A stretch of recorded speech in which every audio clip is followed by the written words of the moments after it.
Are you new to podcasting? Are you looking for a fast, high-quality yet budget-friendly podcast production team?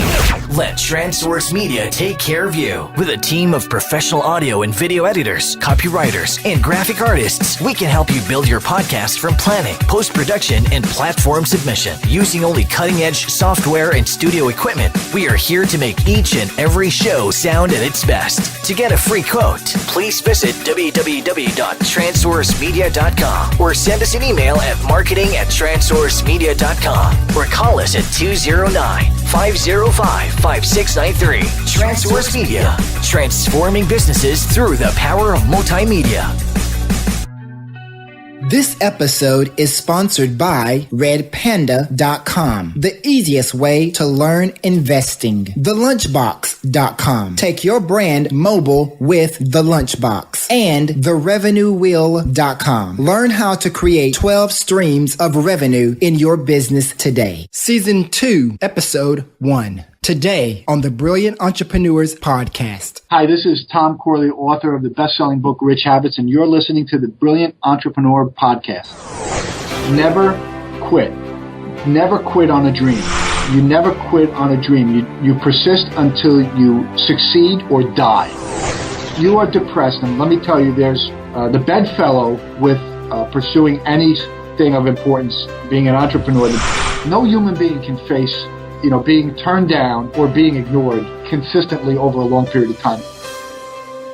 Who is the brilliant entrepreneur? It's not a perfect person, nor a person who has a high IQ. It's the go-getter. It's the no procrastinator. It's the person who has the whatever it takes mentality. A person who is shining brightly, distinguished, talented, magnificent, outstanding, exceptional, successful human being. A problem solver, a mover, a shaker, and a powerhouse who builds, creates, multiplies, and profits. Hello, my name is Ethan J. Harris, and I am your host for the Brilliant Entrepreneurs Podcast. A podcast designed to help you build, grow, and launch your business, becoming the brilliant entrepreneur you were born to be. On this podcast, I sat down with the movers, shakers, and powerhouses of the entrepreneur world. We talk about their personal life struggles, growing and building their businesses, enterprises, and empires, the journey to success, and how they are living out their purpose brilliantly, and so much more. Our goal is for you to be empowered, motivated, inspired, and to step out on faith and start today digging deep into your entrepreneur brain and releasing the brilliance. So as you plug in, I want you to listen, take notes, and be changed, transformed, and renewed in your mind so you can break through into your entrepreneurial endeavors. This podcast will free you, break mental chains, unstop mental blockages, and give you hope and a mental paradigm shift as you take in every word from these brilliant entrepreneurs. Let's get started.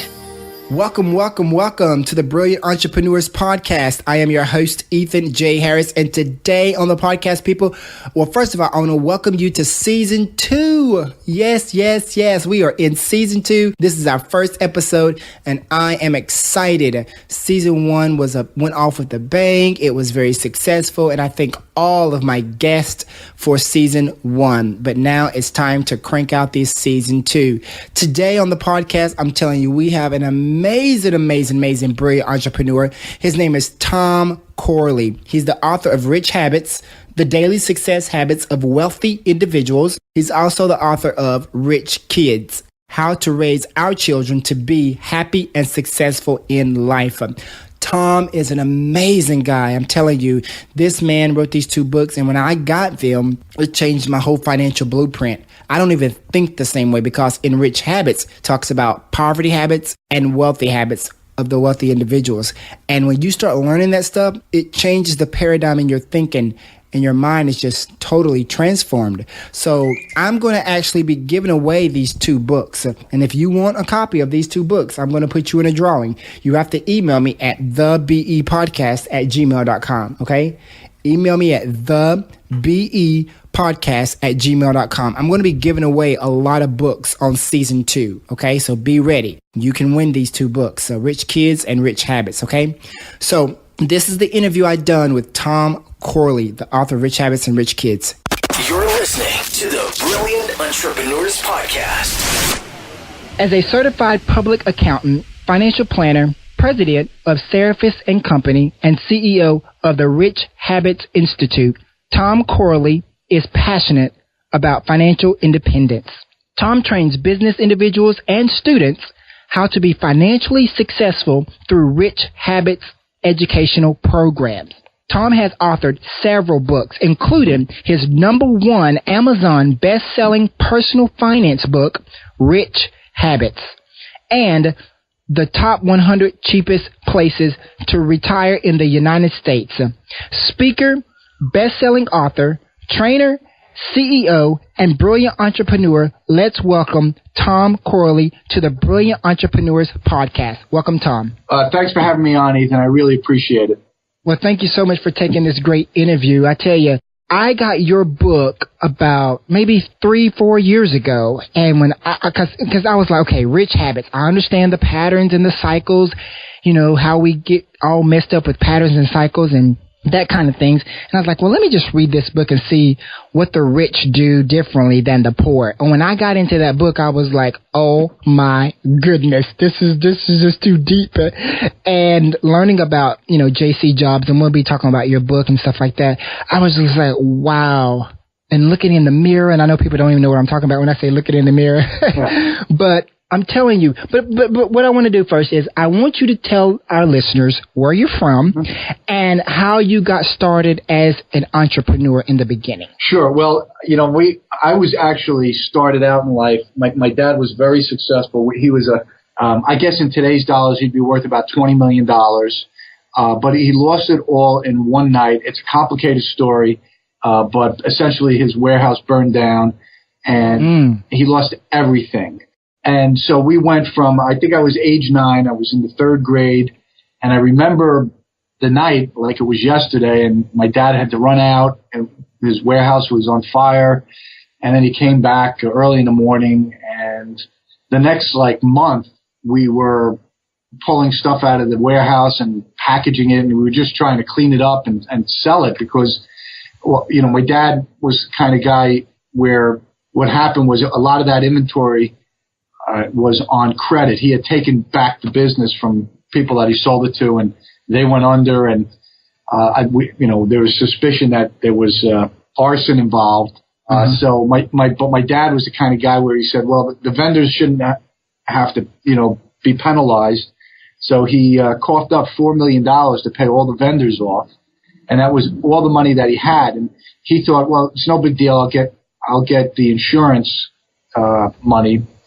And what he found out after he took back the business is that the owners who had bought the business from him, the buyers, they had canceled their insurance, and so he was kind of screwed. Anyway, we were poor for until my dad didn't recover fully until I guess I was 24-ish. So it was a long period of just the house being nearly foreclosed on, I don't know how many times. And, it was a big worry that we would be homeless. We didn't, there were days that we didn't have any food. We had nuns bringing food into our house. People from our parish brought food. And people were really nice. And it was my dad's rich habit. He had of building strong, powerful relationships that saved the day because those relationships actually dragged him out of the pit that he was in, and got him on sound footing. But it did take a long time for him to recover, and he retired nearly a millionaire. And so this whole thing about wealth and poverty, I guess subconsciously stuck in my head from an early age. And then somebody, when I taken over the helm here at Surface and Company as the president, one of the small business owners had to meet with me within, I think it was 3 or 4 months where I was in charge. And, we sat in my office, and he told me that, he was going under. The bank had pulled his line of credit, and he wasn't going to make payroll, and he started crying, and he said, what am I doing wrong? What are your successful clients doing that I'm not doing? And so, Ethan, I started doing research to find out what wealthy people do that make them successful. And the closest book or study, I suppose, that I found was The Millionaire Next Door.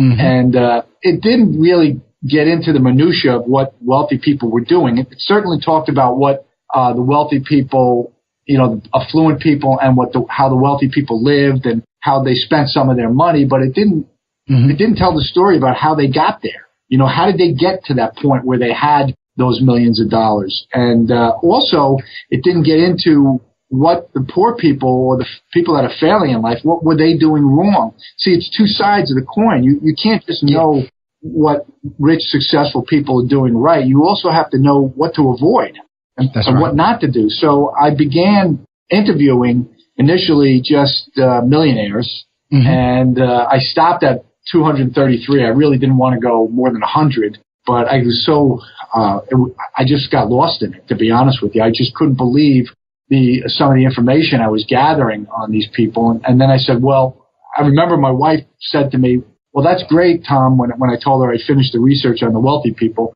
She said, but what are poor people doing that are keeping them poor? And I said, oh, man, I went back to the drawing board, and I spent the next 2 years studying poor people. And I think I studied 128 of them, and then I stopped.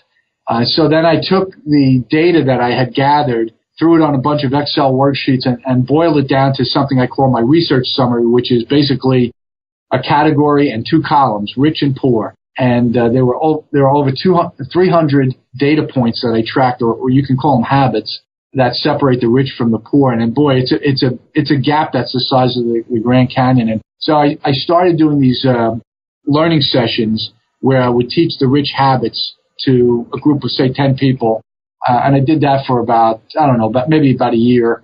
And I had some of the people in the sessions had some real success. And in fact, one of them I was talking to last week, they went from being on the verge of bankruptcy when I guess mentored them to now they're making $400,000 or $500,000 a year. And he made a point of telling me, if it wasn't for you, I would have been bankrupt. Everything you talked about, I just followed. And so he's come out of it, and he's going to be very wealthy. I'm certain of it now. So it's just, one of these things where I wanted to try and get the information out. And, I was doing it piecemeal by these learning sessions. And then a couple of people came up to me and said, look, you got to write a book on this. People have to know about these habits and this information. So I'd never written a book before, Ethan. So that was a hurdle, But one of the things I learned from wealthy people is you don't let fear hold you back, and you don't let your doubts hold you back. So even though I was fearful and doubted that I could write a book, I pursued it, and I found out, hey, you know what? It's not as hard as it looks. And Rich Habits went on to become a successful book. I've been a bestseller I don't know how many times on Amazon. I even rose as high as number 7 on Amazon in all categories. I was ahead of J.K. Rowling. I was ahead of Dave Ramsey's Money Makeover book. These were books that were selling millions of copies. And so I knew I had hit a nerve with the book. People wanted this information, and it's been growing in popularity ever since.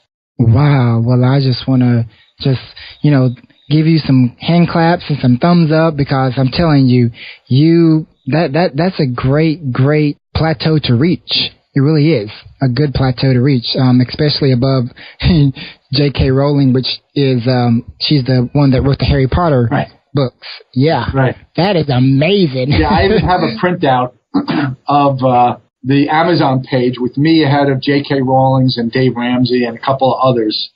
Tony Robbins. Wow. You beat Tony Robbins? Yeah, for about a week. Oh, my goodness. That's a blessing. That's a blessing to be gifted, to be able to, write a book like that, and it basically just beat Tony Robbins, J.K. Rowling, Dave Ramsey. Wow. Yeah. That's all I can say is wow. Yeah, me too. I'm still shocked by it. And every now and then, I get something happens with either my writing or some interview that I do. And next thing I know, I'm a bestseller again on Amazon. And so I keep at it. And I've been writing books ever since. I wrote another book last year that was released in October called Rich Kids. It's How to Raise Your Children to Be Happy and Successful in Life. And that book is just starting to get some, groundswell of support. And I've got another book coming out, Change Your Habits, Change Your Life. It's how the habits of the 177 self-made millionaires in my study, that the things that separate them from everybody else. So also included in that book is some information on the latest science on habit change strategies. So I got a lot of things going on right now.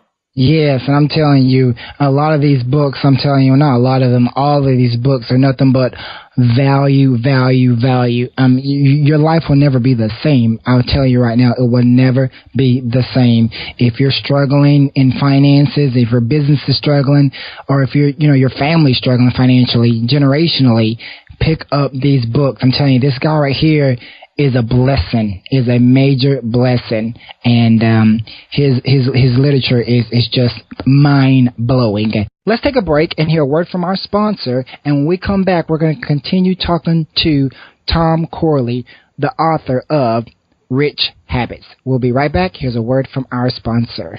You're listening to the Brilliant Entrepreneurs Podcast.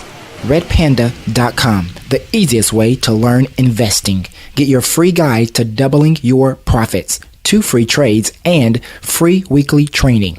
Head over to RedPanda.com. Listen, guys, I love this company. They are amazing. They are the real deal when it comes to investing. I am learning so much, and it's easy, it's simple, and it's affordable. So go ahead, check them out. Go over there and listen. It's another income stream for you. Whether you're looking to grow your business or improve your sales, you will find fresh ideas and motivation from our entrepreneurial guests. So step on over to the Brilliant Entrepreneurs Podcast at thebepodcast.com and be inspired, motivated, and empowered in achieving your entrepreneurial endeavors. Welcome back to the Brilliant Entrepreneurs Podcast. I am your host, Ethan J. Harris, and today on the podcast, I am honored to have Tom Corley. He is the author, the Amazon best-selling author of Rich Habits. Welcome back, Tom. It's great to be back. Thanks, Ethan. Thank you so much for taking this great interview, Tom. Outside of your books, what are your 3 top entrepreneurial business books that you could recommend to us? Well, I think Jack Canfield's book, Success Principles, that's a must-read. Anybody that wants to be successful in life, that book has a lot of great information in it. Darren Hardy's book, he's the publisher of Success Magazine. Darren Hardy's book, The Compound Effect, I think is really a great read. And The Lead Without a Title by Robin Sharma. I really like that book because it talks about the importance of taking ownership of whatever it is that you do for a living, even if you're in the mailroom. So, those 3 books are probably my favorite books on success. Okay. What is some of the best business advice you've received along your journey? Oh, by far the best, and this really comes from my research, is never quit. Never quit on a dream. The one thing that every single self-made millionaire has in common, at least in my research, is persistence. They never give up. In fact, I have a couple of quotes that I love to use that came from my research, and one of them is from an individual who said, "You never quit on a dream. You persist until you succeed or die." Wow. Yeah, I love that one. That's deep. Yeah. Even when all adversity and hell is breaking out, you still push. Yeah, you know who embodies this is, I don't know if you ever heard of Elon Musk. He's the guy that is the CEO of SpaceX and Tesla Motors and Solar City.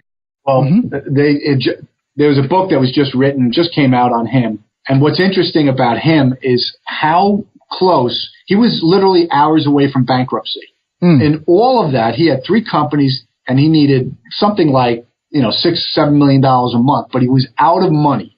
And what was interesting was, even though all hell was breaking loose and he was out of money and he had no means of getting money at the time, he never crumbled.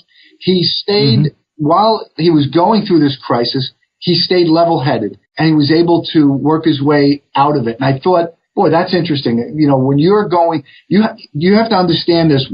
And the only people that really get this are people that have been through a startup, and I have, is that when everything is going wrong, it's almost impossible to think straight. That's why one of the things that these self-made millionaires have in common is their ability to face adversity and make decisions, the right decisions, with without being distracted. So in other words, they're able to think clearly, even though they're being bombarded from every angle. And I think that is probably one of the most important things when you are an entrepreneur, is the ability to, when you're going through adversity, is to calm yourself and think through, because the only way you're going to get through it is by thinking. You have to come up with solutions, and you can't think clearly. When you can't think clearly, you're going to make the wrong decisions.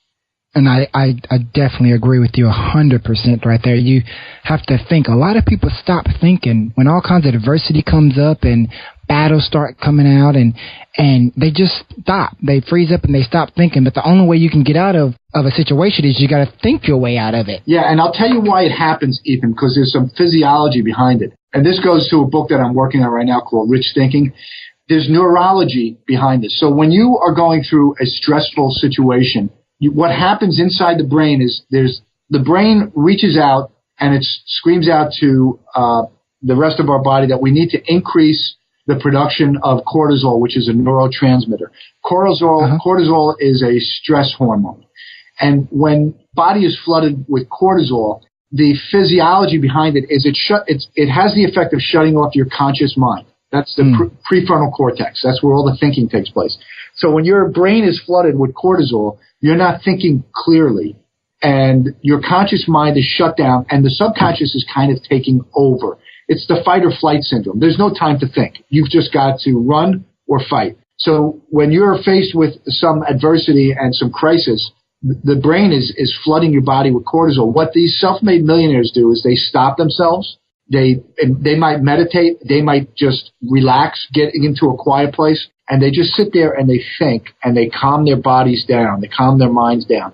And that reduces the cortisol, and it gets back in the normal rhythm, the normal biorhythm of your hormones, and then you can think clearly. So there's a process involved in that. Wow. That was a lesson learned right there.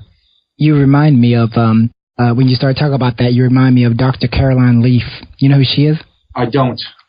She is she wrote the book, something about the brain. Oh, well, there's Dr. Amen wrote the book, Change Your Brain, Change Your Life. Okay. It's funny that you bring this up, because in December, I was asked to participate, to be a speaker at the Titan Summit, which is run by Robin Sharma. I never knew Robin before I met him in December. And that's when I got his books. And anyway, one of the speakers was Dr. Amen, and he had this great book, Change Your Brain, Change Your Life. And I actually met with him, and I talked to him, and he gave me the idea for my title of my next book, Change Your Habits, Change Your Life, you know? So he talks a lot about what we just talked about. You're right. You're absolutely right. What's the most important lesson you've learned along your journey so far? I think one of the most important habits that we must have in order to grow into the successful person you need to be in order to realize success is daily self-education. Now, as a CPA and a CFP, I have to read every day, and I do, but it's boring. It's boring work. And sometimes it's hard to do. But what I know that the self-made millionaires engage in this at least 30 minutes a day. 88% of them spent at least 30 minutes a day reading for self-education.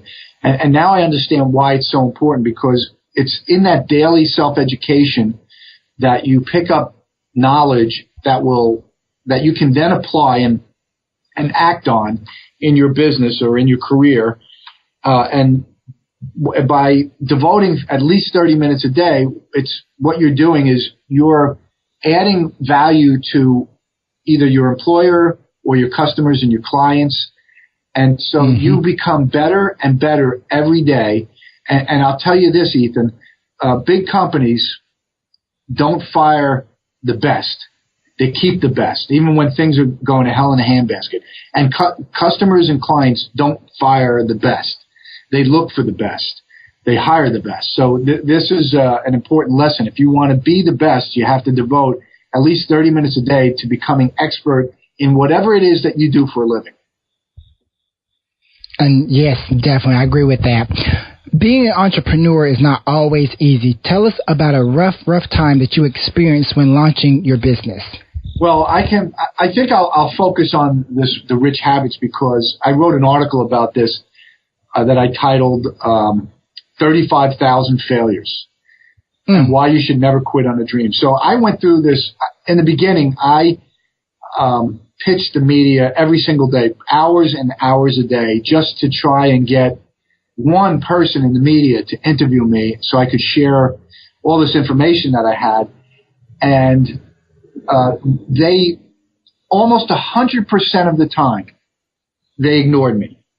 Wow. And sometimes they even sent me emails and told me to stop harassing them. Now that's disheartening when you're trying to, get your information out there and promote a book. But what happened is I didn't quit, and I came very close to quitting. But I decided to keep something inside me said, I just can't stop. I have to pursue this. And then all it took was one tweet. 1 out of 25,000 tweets was actually answered by the media.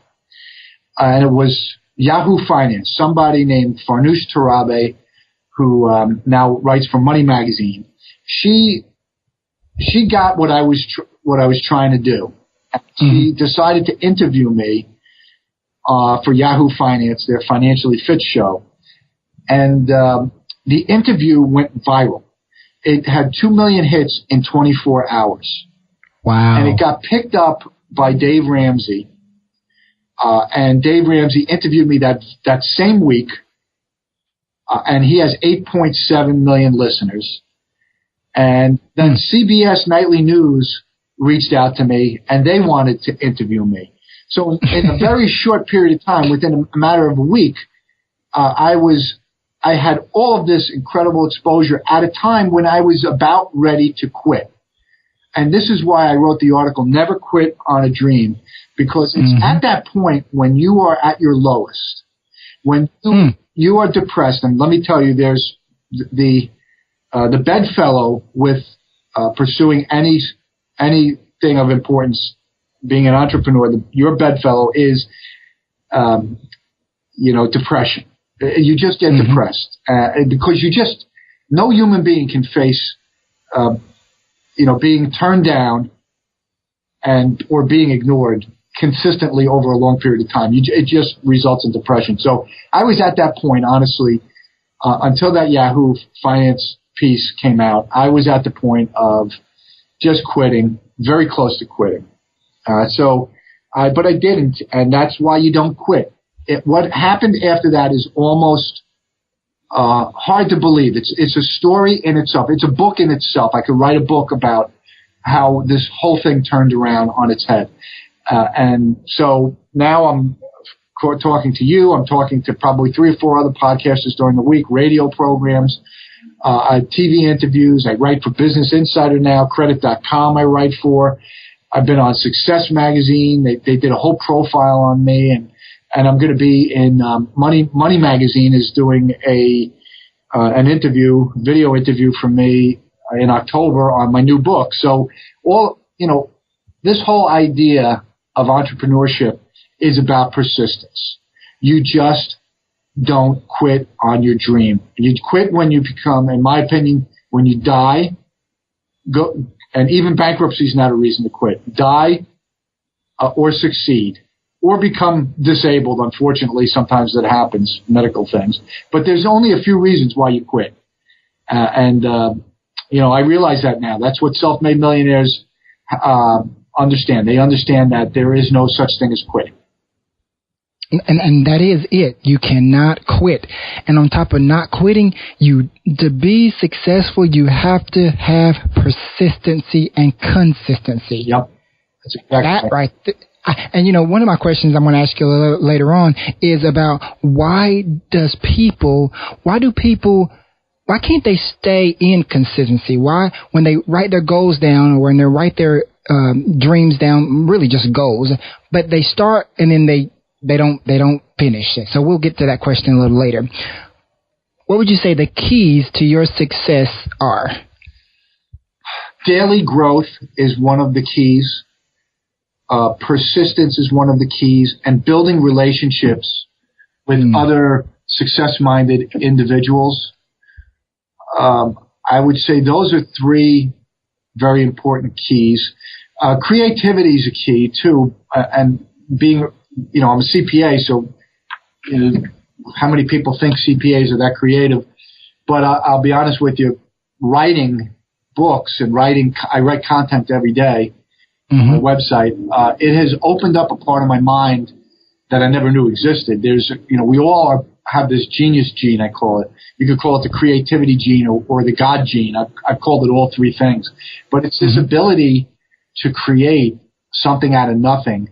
I think that my opening up that part of my brain has flooded me with this creativity that I never knew I had. So probably those four things. Okay. What is your biggest fear? Probably my biggest fear is that I will quit one day because it's so hard. I don't think I will, but it is a fear that I have, that you get to the point where you just say, when is enough enough? Now, I'm having some success now, but those days when things were not going wrong, I've had, there are instances like June when everything went right. Everything was going right with my author business. And then there are months like August has been, it seems like everything's going wrong. And what happens when things don't go your way as an entrepreneur, those evil demon voices rise up again. And I'm always fearful that they'll win out and they'll, something will happen and I'll just decide that's it. I've got to move on to something else. I doubt it. I've been at it now for 7 years, and I think it's something that I can't stop doing, even if I wanted to or had to. I don't think I could. But there's a real fear of quitting, not failure, because you only fail when you quit. Yes. So there's a fear of quitting for me. I also believe, too, that what keeps me going is when those voices come up, they always come up, like you said, with entrepreneurs, is I believe that you're born to do something. It's in your DNA. So it's placed inside of you. So if you can tap into that, if you can tap into purpose, if you can tap into the brilliance that is already inside of you, when those voices come up, when the adversity hits, all you have to do is speak back to yourself and say, I was born to do this. I cannot fail. I was born to do it. So I'm going to do it. Either way, I'm going to do it. I was born to do this. And I tell people the only way that you can kill dreams, aspirations, and goals is by speaking out of your own mouth, out in the atmosphere, negativity against purpose, your purpose. And then the second way is to procrastinate. There's people that have dreams and goals and visions that was talking, 5 years ago, and it's 30 years later and 40 years later and 50 years later, they've been procrastinating and they never got it done. But they're still speaking about it. One day it's going to happen. Yeah, well, the fear, the fear and doubt are the reasons why we procrastinate. Mm-hmm. Now, you can say, well, it's because I don't like what I'm doing. And there's a rationale there too. But when you pursue something, and this is something I can talk to because I have found my main purpose in life. I know it. When you find your main purpose in life, mm-hmm. Ethan, there's no doubt. It's not like if you're sitting there and you're thinking to yourself and you're listening to this, I'm doing X, Y, and Z, and I wonder if that's my main purpose in life. The answer is no, because you wouldn't be asking that question. Yeah. So I know for a fact that I'm going to be doing what I'm doing, this author stuff, this rich habits research, and everything that comes with it. I know for a fact, there's no doubt in my mind that this is something I want to do the rest of my life, that I'll be doing this hopefully when I'm 90 years old. That's when you know you found your main purpose in life. And here's the important reason why you've got to find your main purpose in life. Because when you find your main purpose in life, fear and doubt get washed away. They no longer become that voice inside your head that constantly is pecking at you. They get pushed down and they go into the deepest recesses of your mind. Now, they're still there, and occasionally they pop up. But when you pursue your main purpose in life, what you basically do is take an eraser to fear and doubt. And then you find yourself never procrastinating. Why would you procrastinate on doing something you love to do that only makes you happy? And here's the other thing about finding your main purpose in life. There's two types of energy that we draw from, that the brain uses glucose as its main energy source and oxygen. But there are two types of energy that tap the brain. One is called willpower energy, and that's when you force yourself to do certain things that you don't necessarily want to do, but you know you have to do. That drains the brain of glucose very rapidly. But there's another type of energy called passion energy. And this is an energy that actually that not only doesn't tap the energy resources of the brain, it actually feeds the brain with motivation, and the brain calls on the production of glucose everywhere in the body so that it can feed your passion energy. It doesn't do that with willpower energy. The brain, after an hour and a half of exerting your willpower, the brain will start to send you messages to stop. You're exploiting too much of the glucose, and the brain says, we have to stop. So it starts sending you messages. It doesn't do that with passion energy. And how do I know what I'm talking about? Because there have been days when I've worked 9 or 10 straight hours, and I'm talking about from 6 p.m. at night until the wee hours of the morning, after a full day's work, and I couldn't stop writing. I was writing books, My Rich Habits and My Rich Kids, and my other book, Change Your Habits, Change Your Life. I experienced the same thing over and over again. Somehow you tap into a reservoir of energy that I call passion energy that is endless and boundless. And that's why finding your main purpose in life is so important. It taps into this energy, and it allows you to work with something I call unforced focus. It's not forced focus, it's unforced focus for long stretches. Wow. Now, again, there we go. I now hope everybody has pencils and papers. I'm sorry, I forgot to tell everybody to get out their pencils and papers at the beginning, the iPads, because you're going to be taking a lot of notes. That right there was wisdom. So let's take a break, because we got to take a breather. Take a break and hear a word from our sponsor. And when we come back, we're going to continue talking to Tom Corley, the author of Rich Habits. We'll be right back. Here's a word from our sponsor. You're listening to the Brilliant Entrepreneurs Podcast. TheRevenueWheel.com. Learn how to create 12 revenue streams from the Revenue Wheel in your business today. Calling all coaches, speakers, consultants, and entrepreneurs, would you like to spin your way into wealth? What about accessing 12 revenue streams that will generate $25,000 to $30,000 in revenue monthly in your business? Head over to TheRevenueWheel.com and unlock the Revenue Wheel. Hi, my name is Ethan J. Harris, and I am the creator of the Revenue Wheel, a wheel that will transform your life financially and create 12 income opportunities. Join me today and access financial freedom you deserve with TheRevenueWheel.com. Aspiring entrepreneurs, solopreneurs, business coaches, trainers, speakers, and authors. It's the radio podcast that you can count on for strategies, tips, lessons, and principles to grow, build, and launch your business. It's the Brilliant Entrepreneurs Podcast. Welcome back to the Brilliant Entrepreneurs Podcast. I am your host, Ethan J. Harris, and today on the podcast we have Tom Corley. He is the best-selling author, Amazon best-selling author of Rich Habit. Welcome back, Tom. Oh, it's great to be back, Ethan. Thanks for having me on again. Thank you for taking this great interview. Who are some of your mentors growing up? I guess I would like to say my dad, only because he was everything he went through, and he never allowed it to affect his personality. He was always just a man of decision and of confidence. And what he went through with losing his business, I would say that probably really would have crumbled any ordinary person. I think he's probably one of my best mentors. And I would say some of the brothers I went to St. Peter's Boys High School on Staten Island. Brother Kevin, he was just an amazing individual. He gave me a lot of confidence in myself. And my biology teacher in my freshman year, it's a very interesting story, Ethan, because when I went into high school, I grew up thinking I had a family of 8, and I had 2 older brothers who made it their mission to make me feel like an idiot.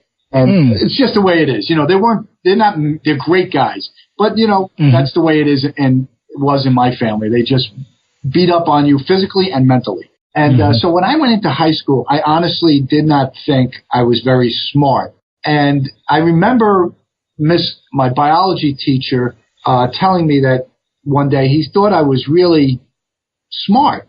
And it completely changed. It's the second time a teacher did that to me, and it completely changed the way I thought about myself. So I would have to say my biology teacher in freshman year really gave me the feeling that I had intelligence and unlimited potential.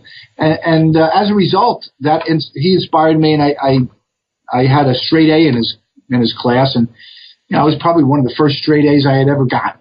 So I see him as my mentor, and Brother Kevin kind of did the same thing for me. So these teachers can be mentors to kids. I think that's actually their most important role besides teaching fundamentals. Is to mentor kids, and that's why I wrote that book, Rich Kids. I wrote it for teachers, for parents, and for grandparents. And and two, also these teachers are mentors, because in some families, some children don't get the right information from their parents, and then when they get to the school, the teachers are always teaching and mentoring. So they're spending a lot more time with their teachers than sometimes with their family and their parents. So I look at teachers as mentors. Yeah, and parents can be mentors too. And the thing is, most parents don't know how to mentor their kids. I know it sounds crazy. Parents think they know their kids the best, and they do, but that doesn't necessarily mean they know what things they should be teaching their kids in order for them to succeed in life. And that's why I wrote Rich Habits and Rich Kids, and I keep writing, because I think parents need to step up to the plate and become mentors to their kids. They need to realize how important they are in the lives of their kids. And when they're absent, you just see it all around society, Ethan. When parents aren't doing their jobs and mentoring their kids for success, their kids seek out other mentors, and sometimes those mentors are bad and take them down the wrong path. So I think parents have the most important job in the world. And I think most of them, unfortunately, are not stepping up to the plate and being the mentors. So you talked about your mentors. Why is it very important to have mentors when wanting to achieve success? Mentors are the fast track to success. If you don't find a mentor, then that means you're leaving it up to the school of hard knocks. The problem with the school of hard knocks, Ethan, is that it's a very painful way to learn. Because the school of hard knocks, you make mistakes, you may even fail, and those mistakes and failures cost you time and money.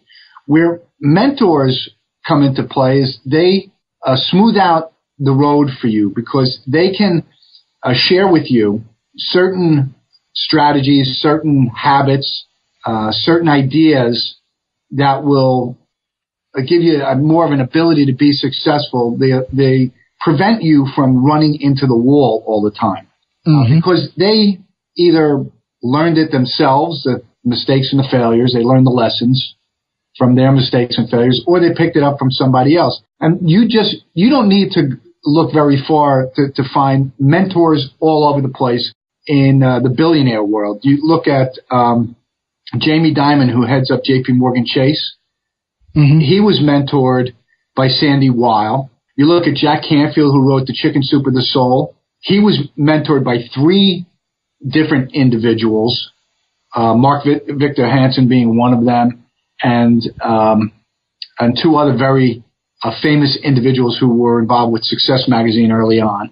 So you look at all of these successful individuals, and the ones that really have the greatest wealth and the fastest way to that wealth, usually it takes about 32 years in my research to accumulate $3.2 million or more, the wealth, the minimum amount. But those who found a mentor, that was the fast track. It took them 12 years or less. So when you find a mentor, it fast tracks you to success in life. Oh my goodness, that's good. Yes, so it's very important, people, to have mentors because it's going to fast track you in life. I call it, you're going to have a quantum leap in life. You're going to leap over. You're going to even avoid places that you don't even need to go. Yeah, and they also open up the door. Part of why it's a fast track is they open up the door. They open up their Rolodex or their contact database to you.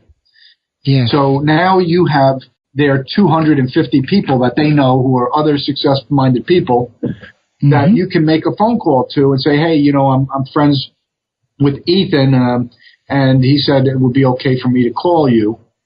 That's how it works. It's these relationships that these mentors have. They share them with their mentees. That's so true. Why is confidence so important when achieving success? Confidence is not something that you just are born with.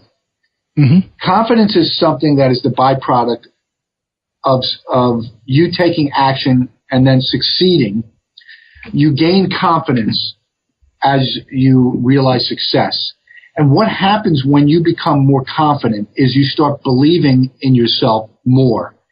And you believe in your decision making. So when you are confident, it's as if you have a new persona. There's an aura about you.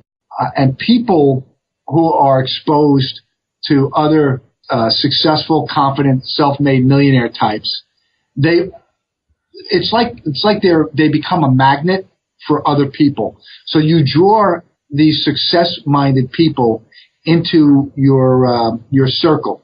Mm-hmm. So confidence is a powerful thing, but it's not something that just is in your DNA. It's not in anyone's DNA. Now, some people have just innately, they have more of a belief in themselves, but I think a lot of that comes from their upbringing. I don't think it has anything to do with your genes. I think, some cases maybe a little bit, but most of the real successful, confident people, they're confident because they pursued goals, they pursued dreams, and they succeeded, and that gave them a boost in their confidence, and they use that they leverage it for the rest of their lives. Okay. Why is limited beliefs detrimental to success? Well, limited beliefs, just let's lay the groundwork for what they are. Limited beliefs are certain beliefs that you pick up in life that are negative. They're things like, I can't do this, I'm not smart enough, I'm not good looking enough, I don't have a work ethic. There's all sorts of things that you accumulate in your upbringing that become part of your belief system. Some of them are limited beliefs. They're the things that hold you back. And limited beliefs are like barriers. They're walls that you put up that stop you from pursuing goals and stop you from pursuing a dream. You're not going to pursue something if you believe you're going to fail, and if you have all these doubts. Now, what's interesting is that even some of the most successful people are faced with limiting beliefs. Donald Trump, who's running for president right now, I've written several articles on him because some of the attributes that he has are so fundamental to success that I'm absolutely intrigued by them. One of the things that he does is he calls it the what if game. He plays this what if game.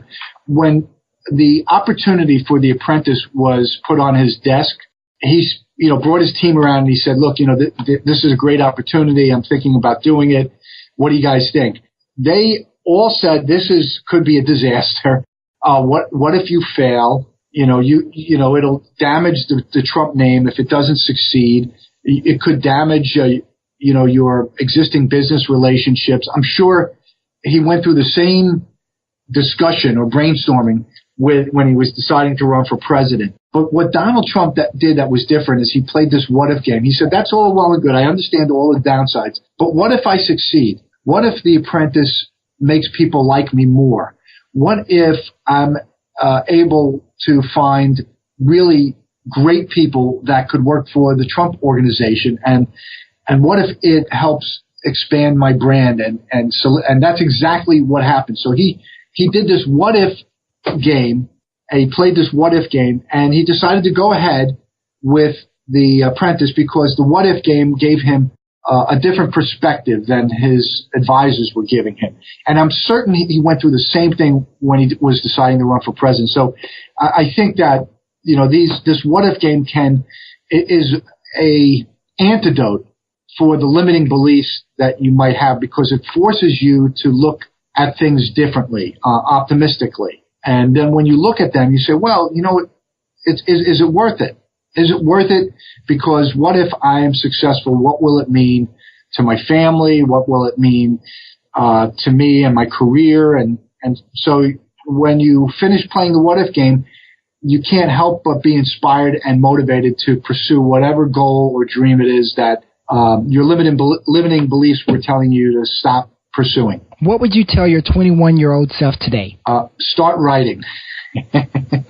Start writing. I had no idea until I started writing when I was in 2008, so that's 7 years ago. I'm 54. So, all right, so that's 47. I didn't realize until I was 47 that I was a really good writer. I had no clue. Wow. Where do you see yourself in 10 to 15 years from now? I see myself as J.C. Jobs. I believe that everything that J.C. Jobs is the character in my book, Rich Habits. He's the world-renowned personal development expert that is asked by presidents and CEOs around the world for meetings. I see myself, in 10 years as J.C. Jobs, one of the most successful personal development experts in the world. Oh man, what a good note to end our part one. Yes, people, we have a part two. I know a lot of people are like, wow, this is deep. We do have a part two.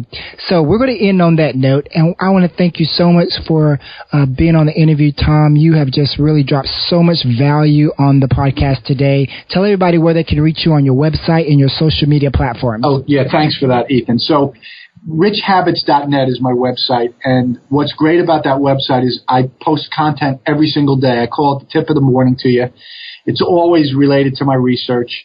I also have blog posts. They're research articles typically. And in some cases, I have expanded research articles that I put in the form of a research paper or even an ebook if they're big enough.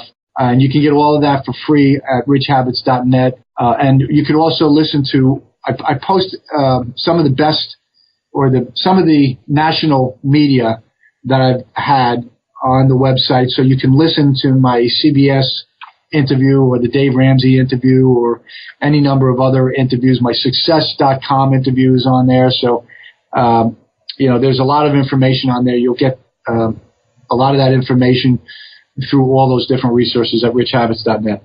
And there you go, guys. Make sure that you get the book Rich Habits and also check him out on his website and his social media platforms. Stay in contact with this man. I'm telling you, because we're going to talk about in the second part of the interview, we're going to talk about J.C. Jobs. He touched a little bit on J.C. Jobs, but I'm telling you, this guy right here is gifted, talented, and he's a blessing. Thank you so much, Tom, for the great interview. Appreciate it.